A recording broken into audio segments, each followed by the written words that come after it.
The scriptures tell us that the rains came for 40 days and 40 nights. The earth was swallowed, the mountains disappeared, and all living things were swept away. But what of the 40th day? What of the man who sat inside a vessel of gopher wood, surrounded by beasts, burdened by silence? This is an unwritten verse, the story of Noah's heart, when the flood was no longer a miracle, but a weight too heavy to bear.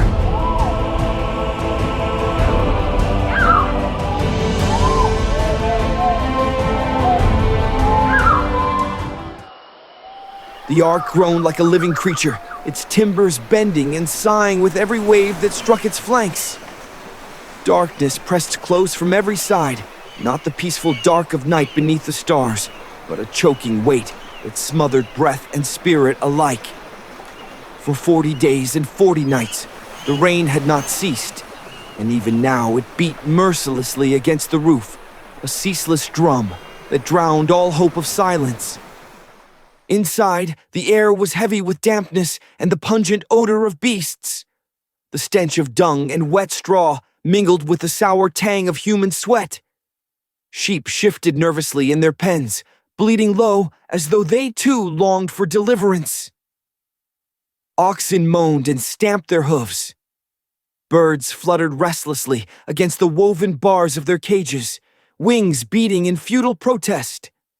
Somewhere in the gloom, a lion growled, low and throaty, answered by the sharp cry of its mate.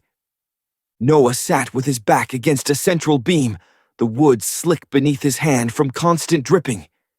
His robe clung damp to his skin, and his beard was matted with moisture. His eyes were hollow, red-rimmed from sleeplessness. He tried to fold his hands in prayer, but they trembled too much, and even when pressed tightly together, no words came. 40 days. 40 nights. He whispered the numbers in his heart like a curse. His ears had forgotten what silence sounded like. His eyes had forgotten what the sun looked like. The cries of drowning men still haunted his dreams, but when he awoke, the world was no different. Only rain. Only water. Only the endless groan of a vessel afloat upon judgment. He turned his head. His sons lay scattered across the floor, wrapped in rough blankets. Shem twitched uneasily in his sleep, muttering broken words as though arguing even in his dreams. Japheth lay with his face turned to the wall, as if hiding from both storm and memory. Ham stirred restlessly, lips moving as if cursing even in slumber. Near the corner, Noah's wife stirred, her tired eyes opening to meet his. They held no question, no comfort, only a reflection of his own despair. She turned her face away again. She had grown silent since the rains began, her voice worn thin with prayers that seemed to vanish into the storm. The air was so thick with unsaid things, it was harder to breathe than the stench of the cages. Noah did not fear the storm itself. The ark was sturdy. He feared the psychological weight of being the sole witness to the planet's erasure. He was the only man alive who knew what the screams of a world sounded like, and they had been replaced by the heavier sound of God's absolute, terrifying silence. He pressed his forehead against the beam. He longed to pray aloud, to cry to the God who had chosen him, but the words caught in his throat. The silence of heaven weighed more heavily than the roar of the flood. He remembered the beginning, the laughter of neighbors when he first laid the planks, their mocking jeers. "Old man, why do you build a ship where no river flows? Do you plan to sail the desert winds?" The stones thrown by children, the anger in his son's eyes as they bore the shame of their father's folly. He remembered the blistering sun on his back as he hammered nail upon nail into wood that seemed too vast, too strange to ever serve a purpose. The sheer, foolish audacity of his obedience now felt like a curse. For over a century he had been the fool, the eccentric, the laughingstock. Now he was the survivor, and the burden of that title was greater than the ridicule had ever been. He remembered the first drop of rain, then another. Then the sky torn open, rivers falling from heaven. He remembered the panic of neighbors when the streets turned to streams. He remembered the fists pounding against the sealed door. "Open to us, Noah! We believe now. Let us in." But the door had been closed by the hand of God, and no man could open it. He could still hear their cries as the waters rose and their voices choked on the flood. His stomach clenched. He had obeyed. He had done as he was commanded. But what kind of obedience was this, when every memory was painted with screams? The sounds of the ark were its own private torment. Above him, a constant slosh and churn, the sound of the world's death mixing with the life that carried him. Below him, the rhythm of his own failure to provide comfort. The animals were restless, yet resigned. He walked past the cages, his lantern casting long, distorted shadows on the woven bars. The large cats paced their tiny areas, their eyes glowing with unnatural patience. Their wildness was caged, but their raw, predatory power remained a palpable threat. They had been tamed by the flood, their instincts subdued by the fear of God's presence, yet Noah worried constantly about the moment that fear would lift. What would happen when their hunger overcame their awe? The air near the reptile pens was cooler, heavier, smelling of damp earth and slow decay. The serpents, once symbols of his fear, now lay in an immobile coil, their bright scales dulled by the darkness. Even the creatures of temptation seemed subdued by the weight of this judgment. He paused near the cages of the doves. They were frantic, their small wings beating themselves bloody against the bars. They were the only creatures in the ark that truly understood freedom, and their imprisonment was agonizing. Their nervous fluttering was a constant, high-pitched plea, a sound that pierced the damp wool of his spirit. He knew the feeling. His own heart was a captive bird, beating against the bars of his understanding. He thought of the sheer impossibility of the logistics, the feeding, the cleaning, the ceaseless work that had become its own desperate, exhausting form of prayer. He and his sons were constantly moving, scooping dung, hauling water, chopping feed. There was no time to grieve, no space to cry out. Their faith was now entirely practical, a simple brute labor meant to preserve life, hour by hour. This practical faith was crushing him. He longed for a sign, for a moment of mystical assurance, but all he received was the next pile of straw that needed to be changed.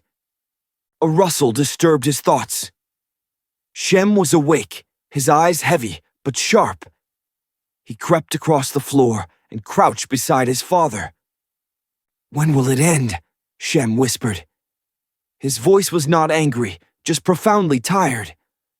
"The animals grow thin. The smell chokes the air.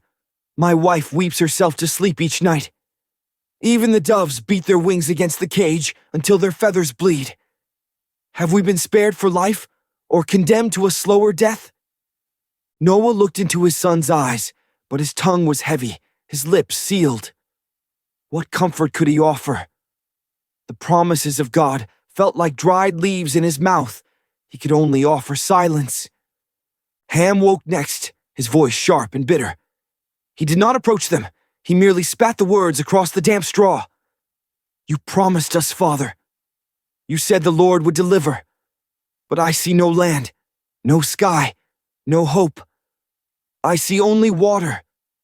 This vessel is not a sanctuary. It is a floating tomb. Perhaps the God you serve has forgotten us." His wife hissed at him to hush, but the words lingered like poison in the damp air.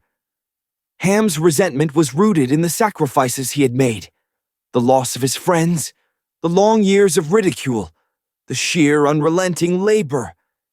He believed in God, but he did not trust God's chosen agent, his father's. Flawless obedience was the source of Ham's deepest anguish. Japheth, still with his face to the wall, said nothing. His silence was heavier than either of his brother's words. He was the quiet observer, the one who bore the memory of their lost life without complaint, but with profound internal grief. His silence was the loudest accusation of all. Noah rose slowly, joints stiff from cold and age. He could not bear the judgment of his sons. He needed his own silence, his own confrontation. He climbed the narrow ladder to the small window cut into the side of the vessel. He pressed his face against the frame, and the rain lashed against his skin. He saw nothing but water, endless, merciless water, stretching beyond sight in every direction. There was no horizon, no sky, only a shifting, turbulent, slate-gray void. He was utterly adrift on the death of the world. His voice cracked as he forced words into the storm. He did not whisper. He shouted against the roar of the rain, knowing no one but the vast, deaf void could hear him. Lord of heaven and earth, did you remember me? Did you remember my sons, my wife, these creatures you placed in my care? Or have you drowned us in a slower death than those outside? I remember the laughter. I remember the stones. I remember the sun beating on my back. I built this sanctuary brick by brick, plank by plank, on your word alone. I have lost the world, Lord. I have lost my home, my reputation, and now I am losing the faith of my own children. Speak to me, O God. Do not hide yourself in the thunder. If I am to be your servant, give me even a whisper, a sign, a single moment of your voice. If this is salvation, why does it feel like a greater condemnation? Show me the sign that this sacrifice was worth the screams I hear in my sleep. Tell me that 40 days is enough. The ark creaked. The rain fell harder. Heaven was silent. Noah descended the ladder and returned to the beam. His body sagged against it, his heart too heavy to hold upright. Tears slipped into his beard. 40 days. 40 nights. And still the flood raged on. He was left with only the terrible assurance of his own obedience and the crushing weight of the Almighty's absence. The silence that followed Noah's desperate shout was not peaceful. It was a vast, crushing weight of divine indifference. He sank back against the central gopher-wood beam, his heart contracting with the cold certainty of his abandonment. 40 days of rain had erased the world, but 40 nights of silence were erasing his soul.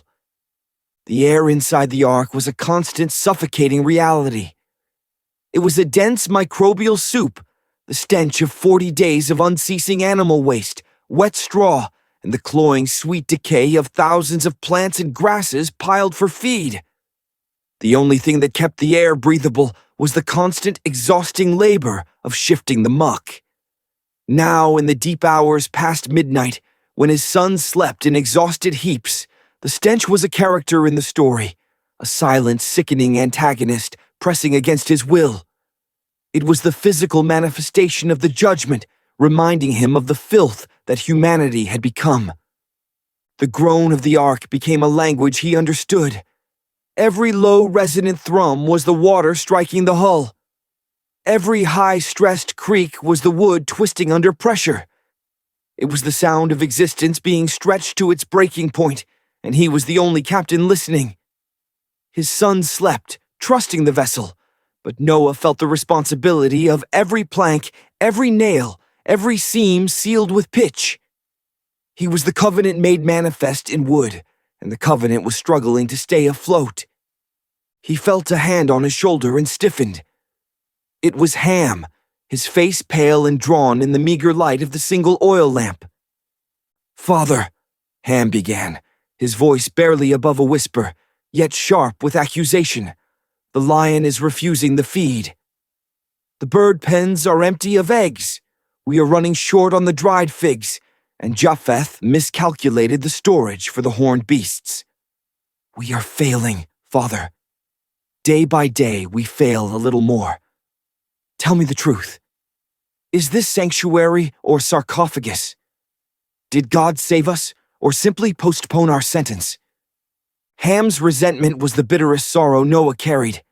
He was a practical man, a carpenter and a craftsman, and he respected the work. But Ham had lost his hope in the divine vision. His mind was a ledger. He saw only loss, not preservation. He believed Noah had wasted over a century on a delusion, and now they were paying the price with a slow, agonizing despair. "The Lord said he would shut the door," Noah murmured, his eyes scanning the dark beams above. "He shut it. He provided the food and the instructions. We must keep faith in the provision." "Faith?" Ham scoffed, the word escaping like a viper's hiss.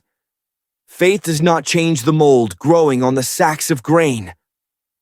Faith does not feed the hungry cub. Action feeds the cub, and we are too few to sustain this life. If God is here, why does he not send a ray of sun? Why does he not dry the filth in the pens? He has left us to drown in our own labor." Father Ham did not wait for an answer. He turned and slipped away into the darkness, his words leaving behind a cold residue of doubt. Then came Shem. Shem was the dutiful son, the loyalist. His bitterness was not directed at God, but at the cost of obedience. He sat opposite his father, leaning his head against a coil of rope. "We heard Ham," Shem said, his voice flat, exhausted. "He speaks the thoughts we all share. But I do not ask for mercy, Father. I ask for purpose. We have been sealed away for 40 days. I have lost my friends, my childhood home, the land I knew. I have seen the face of God's anger. If we are clean, then tell us what we are clean for. Is our purpose merely to survive? To endure this endless, stinking darkness, only to emerge as the kings of a mudflat? Give me a reason to rise in the morning, Father, other than the duty to shovel dung." Shem's sadness was contagious. He was grieving the loss of the world, a world he barely remembered before the building of the ark began. His sacrifice felt meaningless in the claustrophobic reality of the vessel. Japheth did not stir. The youngest son remained curled beneath his blanket, facing the wall. He was the quietest, the dreamer. His lack of complaint was terrifying. It was the sound of a spirit that had simply turned inward and died, choosing the silence of the grave over the terror of the living vessel. Noah's wife finally spoke from her corner, her voice worn thin with prayers that seemed to vanish into the storm. "Noah," she began, her tone weary, not accusatory. "The wives fear the animals. The lions grow restless. They look at us not with fear, but with hunger. And the bears, they pace. 40 days is a long time for instinct to be quelled by awe. Tell me, husband, when did God promise us that the beasts would remain docile? Did he promise us that their hunger would not return?" Noah remembered the sheer, terrifying miracle of the beasts entering the ark. They came in pairs, organized and quiet, their natural hatred suspended by an invisible command. The fear in the eyes of the lion as it passed him was not fear of Noah, but fear of the unseen hand that steered it. Now, that memory seemed thin, like a fading dream. What if that protective awe had been washed away by the torrent?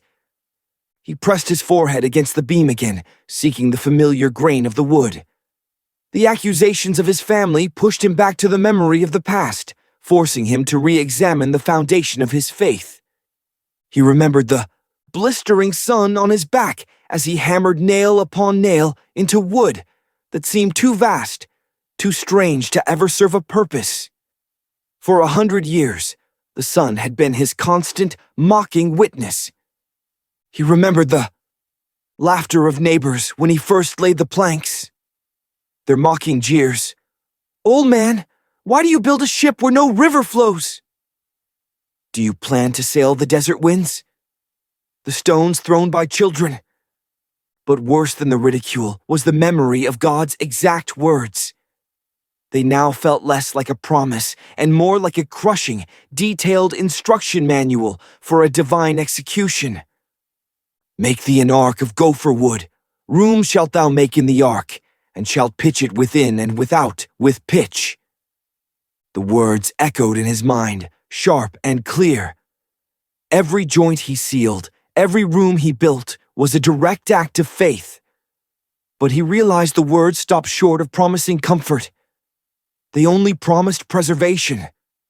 God had commanded the work, not the joy. His obedience was absolute, but his reward was simply this: to be sealed inside a dark, stinking box, bobbing on the grave of all humanity. He had expected a sign 40 days ago. He had expected the rain to stop, a rainbow to appear, a voice to speak. But the rain beat mercilessly against the roof, a ceaseless drum that drowned all hope of silence. And his ears had forgotten what silence sounded like. He thought back to the panic when the door closed. He remembered the fists pounding against the sealed door. "Open to us, Noah! We believe now. Let us in!" But the door had been closed by the hand of God, and no man could open it. He could still hear their cries as the waters rose, and their voices choked on the flood. What right did he have to complain about the smell or the dark when those outside had been choked by the water? This realization brought a fresh wave of guilt. He had obeyed, yes, but what kind of obedience was this, when every memory was painted with screams? His survival was the ultimate paradox. Salvation felt like a heavier punishment than death. He was burdened not just by the lives inside the ark, but by the ghosts of those left outside. The very foundations of his faith, built on his unique relationship with the Creator, were eroding under the pressure of mass casualty. He rose again and paced the narrow central corridor. He moved slowly, deliberately, trying to impose order on the chaos. He checked the hinges on the cattle pens, patted the massive, silent flank of a rhinoceros, and murmured soothing words to the caged birds. He needed to prove to his body that he was still the caretaker, the shepherd, the one in control of the terrifying inventory God had assigned him. But even the animals seemed to be losing their composure. The lion's growl was low and throaty, answered by the sharp cry of its mate. The oxen moaned and stamped their hooves. These were not sounds of peaceful resignation. They were the sounds of instinct reawakening, the sounds of wildness asserting itself against the unnatural confinement. Noah imagined the sheer depth of the water outside. It was endless, merciless water, stretching beyond sight in every direction. He was a tiny speck of wood floating on an abyss of judgment. He had built this vessel, but he had no control over its direction, its fate, or its destination. He was completely dependent on the unseen currents of a wrathful God. He desperately needed to pray again, but the words still caught in his throat. The silence of heaven weighed more heavily than the roar of the flood. He remembered how easy it was to pray when he was building the ark, when the sun was shining, and the purpose was clear. Now the ark was built, the purpose was accomplished, and the only reality was the crushing aftermath. His wife's silent despair was a constant mirror to his own. She had turned her face away again. Her tired eyes held no question, no comfort, only a reflection of his own despair. Their marriage had been founded on shared faith and shared labor, but the isolation of the ark had driven them into separate corners of grief. They could not comfort each other because each was too consumed by their individual horror. He longed for the simple relief of physical pain, a nail driven too deep, a splinter in his hand, anything to distract from the emotional agony of the judgment. But the work of the day was done. There was only the vigil, the waiting, the endless agonizing silence. He thought of Japheth, silent against the wall.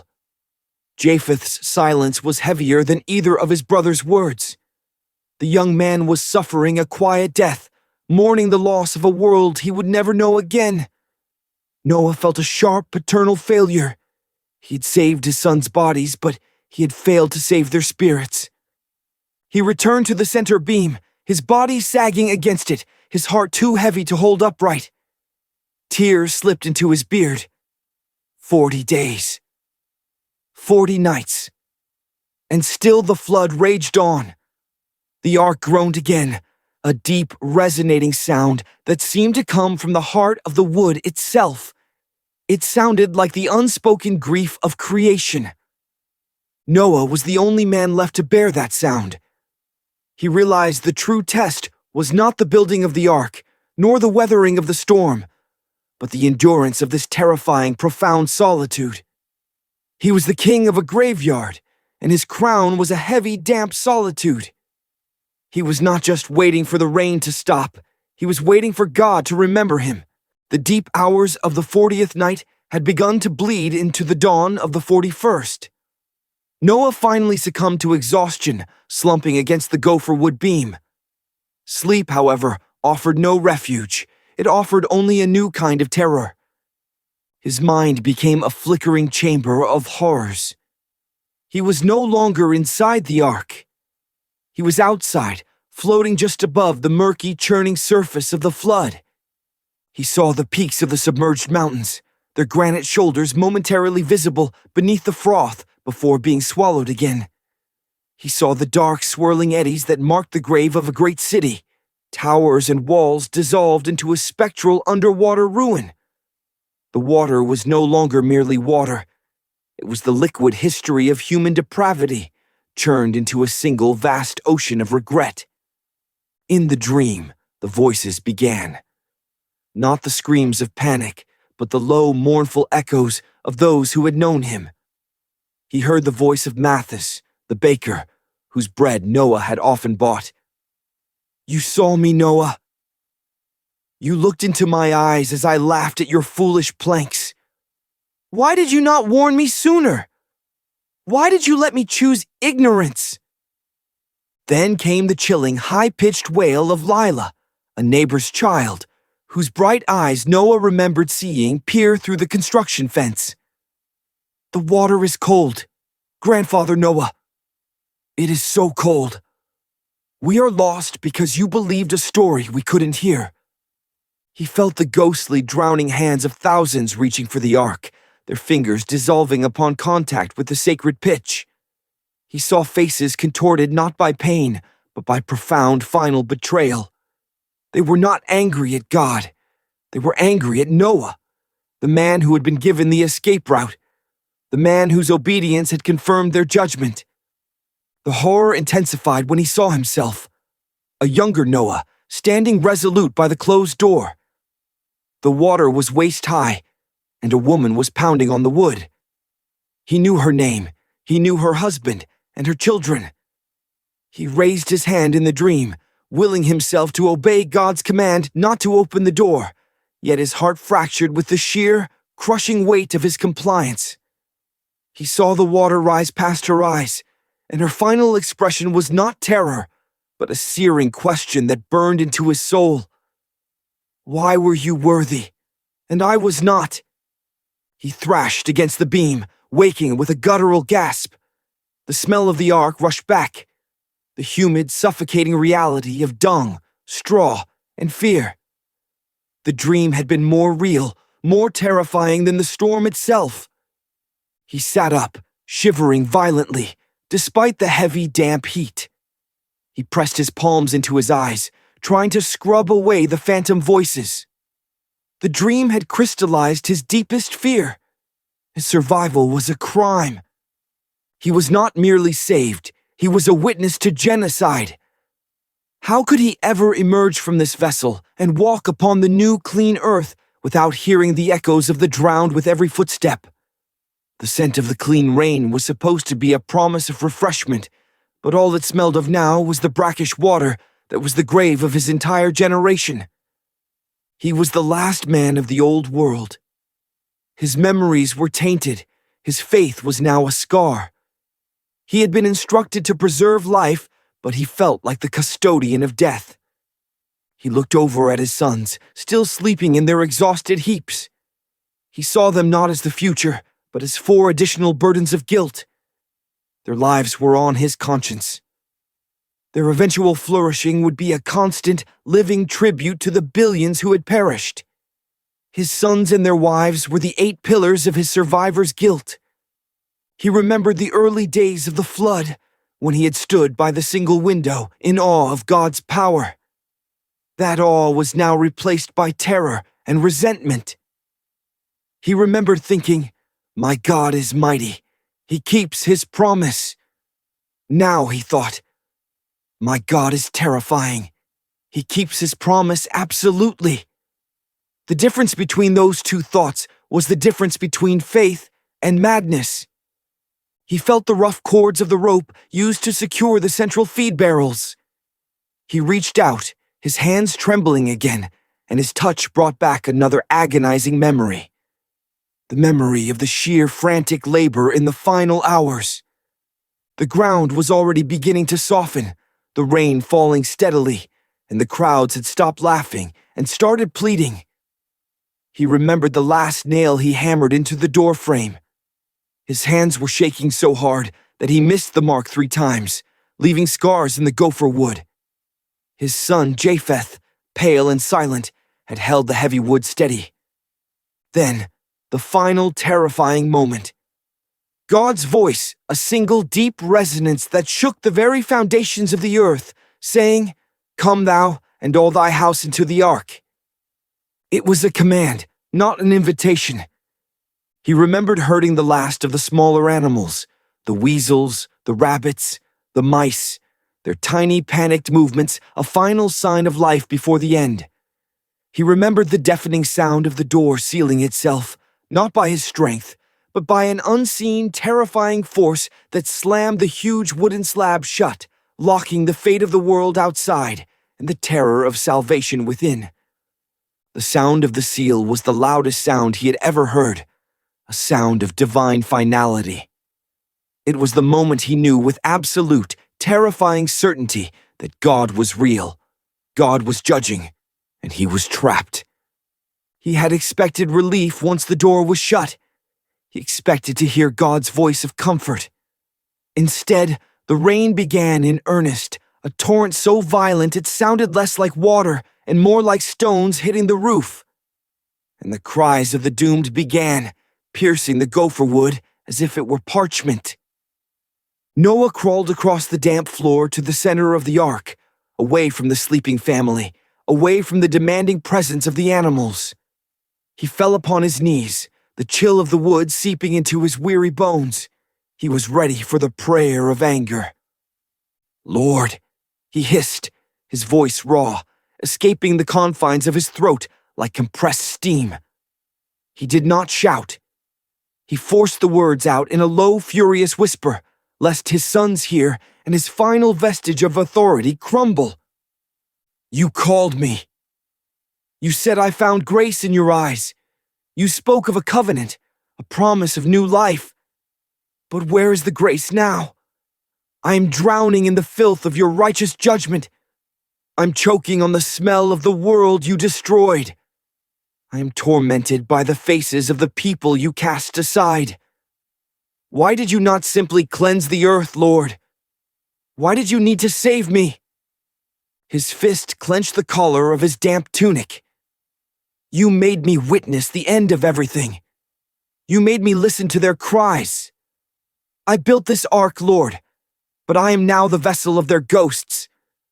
Why did you not take them quickly? Why did you make the death so agonizing? Where is your mercy in this final crushing isolation?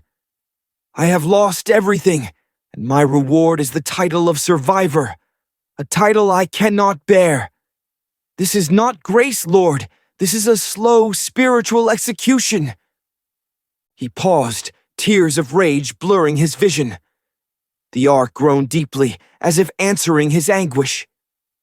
"Did you save me because I was righteous, or because you needed a steward for your zoo? I am a simple man, Lord. I am a farmer. I am a builder. I'm not strong enough to carry the grief of the entire world. You gave me a task, and I obeyed it perfectly. but you did not give me the strength to bear the silence of your absence. 40 days of rain, and not one word of comfort. 40 days of your furious justice, and not one hint of your promised love. He slammed his fist against the wooden floor, the dull thud swallowed by the endless rain above. My son doubts your promise. My other son doubts my integrity. My wife fears the very animals you commanded us to save. We are broken, Lord. We are alive, but we are broken. We are afloat on the abyss, and if you do not speak, if you do not give me a sign, then I will be broken completely. If this is your covenant, then I curse the day I picked up the first piece of gopher wood. Tell me, God, why us, Lord? Why me? He lay there, utterly spent, his ear pressed against the cold, damp wood. The rain continued its mechanical drumming.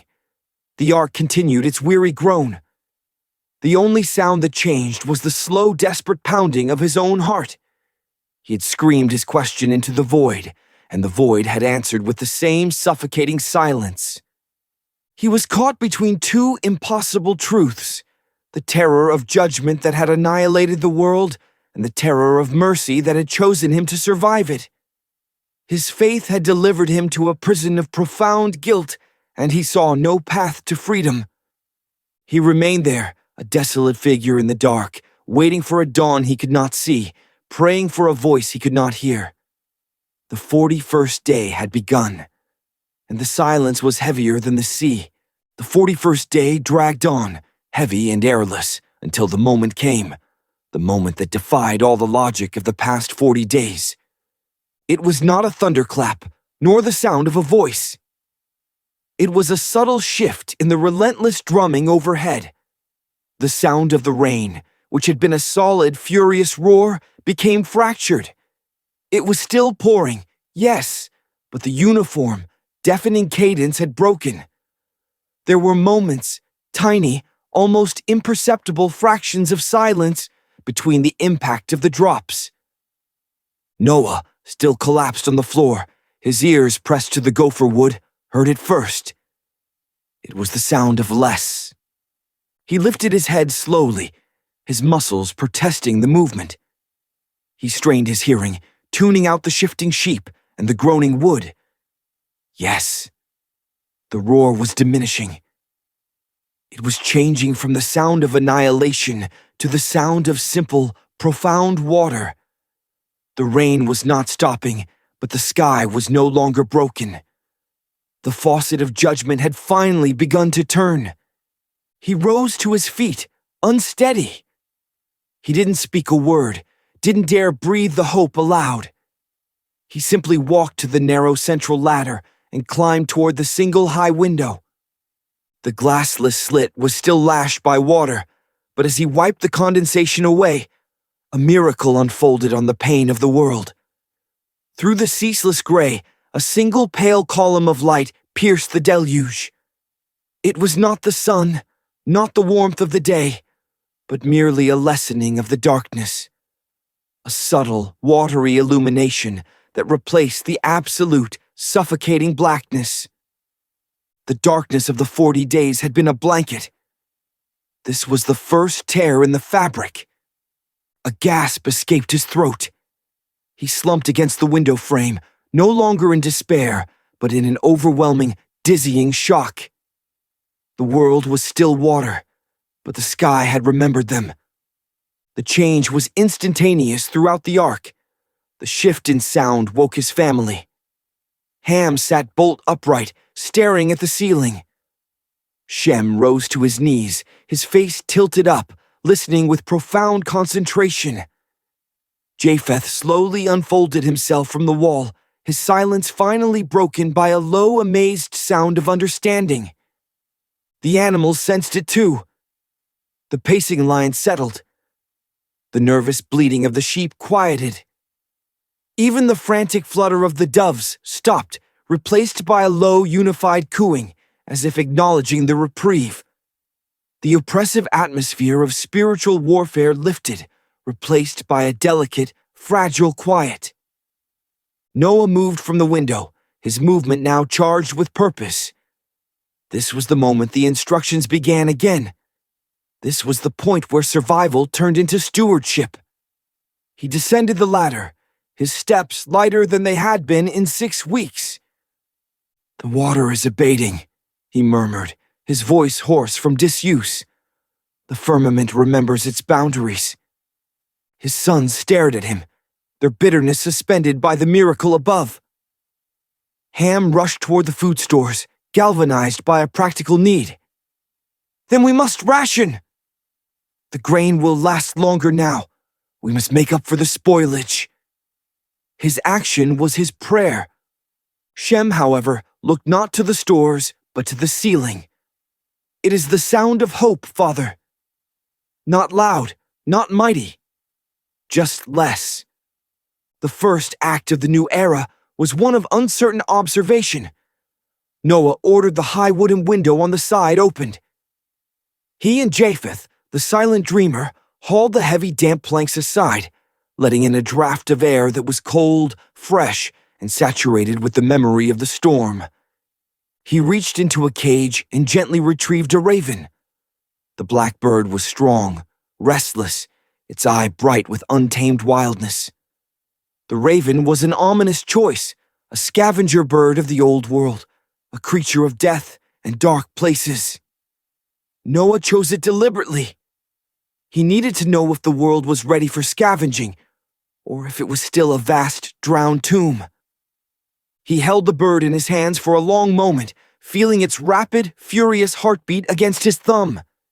He whispered a quiet prayer over it, not of faith, but of petition. "Go, messenger of the old earth," he commanded, his voice trembling with the weight of the moment. "Go, and tell us what remains." He released the raven through the high opening. The bird launched itself into the damp gray air, its wings beating strongly.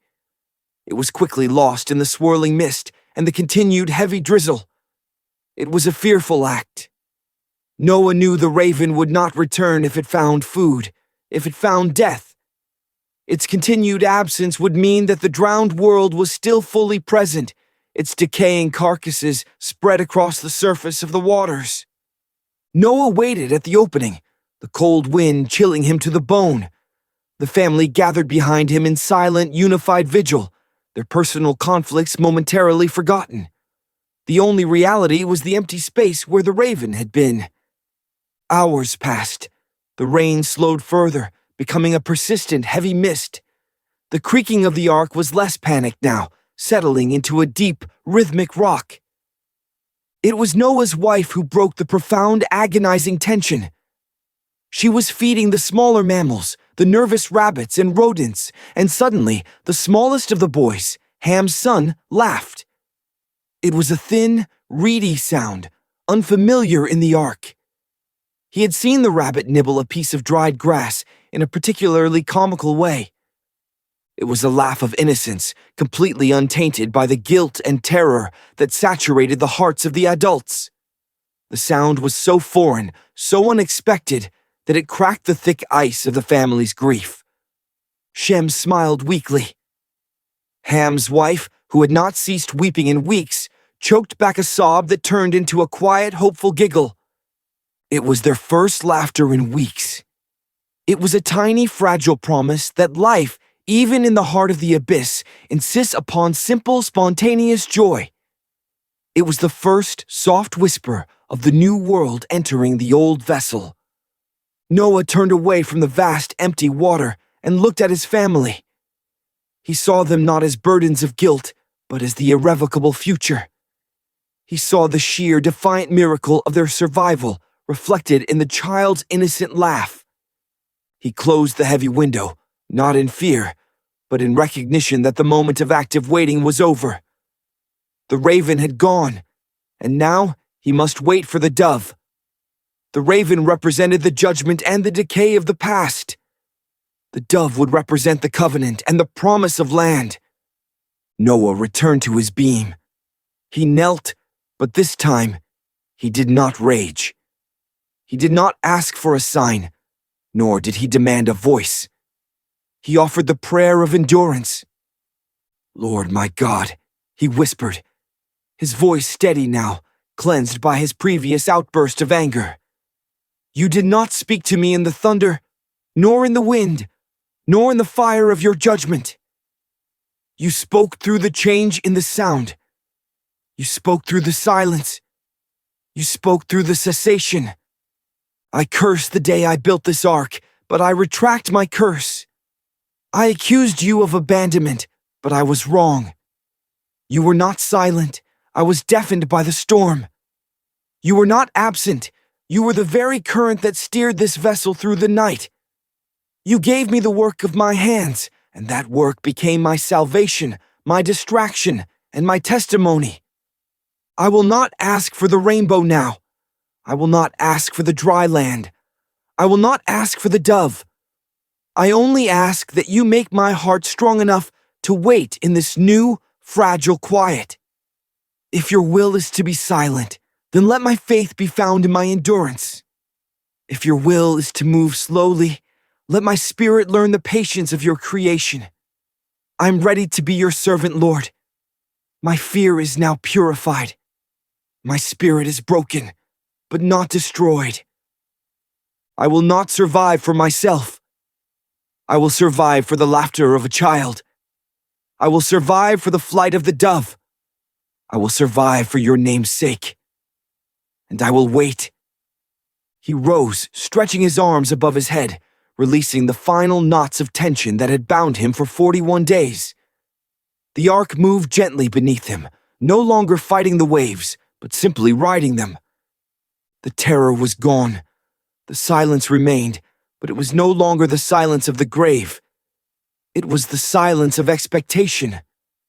The scriptures record the raven's failed flight and the eventual return of the dove with the olive leaf. But the true miracle was achieved in the gopher wood, in the dark, stinking hold of the vessel, when Noah chose patience over panic and endurance over despair. His faith was not in hearing God's voice, but in surviving his silence.